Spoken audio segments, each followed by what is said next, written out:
In the previous video, we looked at how to declare variables and constants in Swift, and some differences between both. Swift provides some of the traditional control flow and conditional statements. In this video, we're going to take a look at the main control flow structures, such as the for, while, repeat while loops, and conditional statements like if and switch. So, let's begin. In Swift, we can find two types of for loops. The first one, for in loop. It is used to iterate each element in a sequence. The second is the traditional for loop that performs a set of statements until some specific condition is met. Let's see the for in loop. Declare a variable called sequence of type string. Let sequence equals learning Swift 2. Now, declare a for in loop to iterate each character of the variable sequence. So, for ch in sequence dot characters, open and close curly braces. And inside ch, the characters property in the string type is used to get the sequence of characters that compound the string. So, we iterate it using the for in loop. Until all the sequence is iterated, the variable ch is updated with the next value in the sequence. As you can see, in the playground, the for in was executed exactly 16 times. It is the number of characters that contains the constant sequence. For another loop introduced in Swift is exactly the one used in other programming languages, with a condition and an incrementer. So let's see it in action. For var idx equals 0, semicolon, idx less than 10, semicolon, plus, idx, and open and close brackets. So let's put inside the body of the for loop the variable idx, and as we see in the right panel, it is executed exactly 10 times. Another control flow introduced in Swift is the while loop. It performs a set of statements until some condition becomes false. In Swift, we can find two kinds of while loops, the traditional while and the repeat while. The main difference is that the repeat while loop evaluates the condition at the end of each pass through the loop, and the while evaluates its condition at the start of each iteration. So let's see it in action. We are going to declare a variable called idx again, with an initial value of 0. So while idx is less than 10, open and close curly braces. Inside the body, we put ++idx. Always alter the value of the variables involved in the condition of the while loop, because if not done, it can never end. So, let's see in action the repeat while loop. We will use the same variable declared as above, called idx. Put its value to 0 again after the while loop. And we will declare a repeat while. Repeat, open, and close curly braces while idx is less than 10, and inside the body of the repeat while, ++idx, to alter the variable involved in the condition. In Swift, we don't need to use parentheses in the declaration of the condition of the loops. It's completely optional.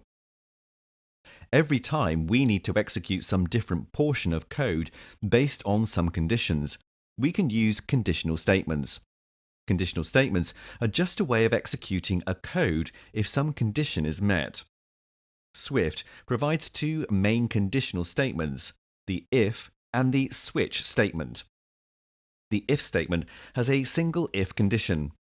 It executes a set of statements only if that condition is true. The if can also execute an alternative set of statements using the else clause for when the if condition is false.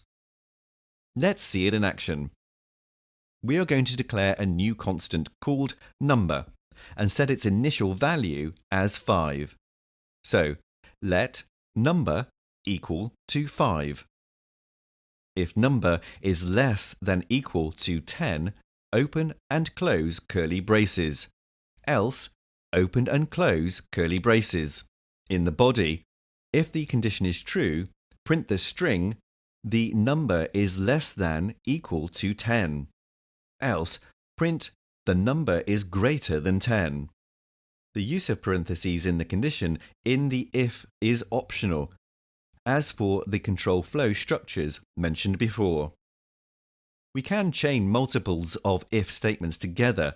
For example, let's modify a little the conditions in the if statements. If the number is less than equal to 4, print something. If not, we will check whether the number is less than or equal to 8. Otherwise, is greater than 10.